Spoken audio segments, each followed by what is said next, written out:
Todo sa food trip tapos biglang sasakit ang tiyan na may kasama pang pagsusuka.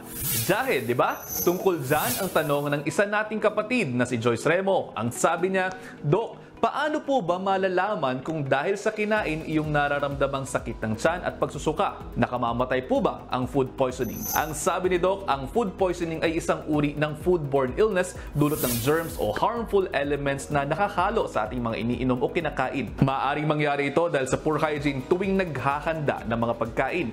Prone sa contamination ang mga sangkap kapag hindi nahuhugasan o napakukuluan ng maayos ang mga ito. Pinagmumulan din ng kontaminasyon ang pagdapo ng mga insekto o di naman kaya ay paghawak sa mga pagkain gamit ang mga maruruming kamay o mga utensils. Kabilang sa mga pagkain madalas magdulot ng food poisoning ang mga undercooked na poultry products katulad na lamang ng karne ng manok.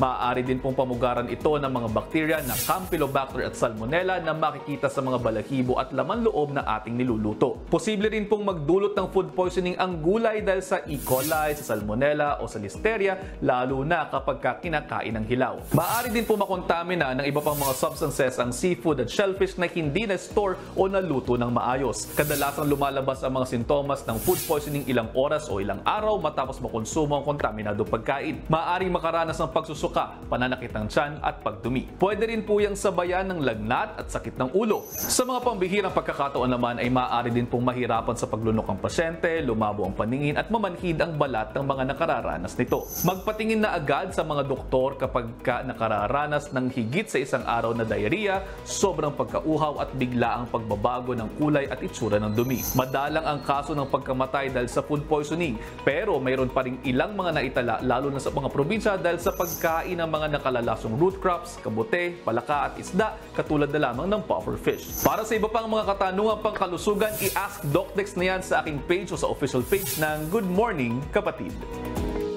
Mga kapatid, Justin Quirino po. Masayang kwentuhan at makapulahang informasyon ang hatid namin tuwing umaga. Kaya mag-subscribe na at mag-follow sa social media pages ng News 5.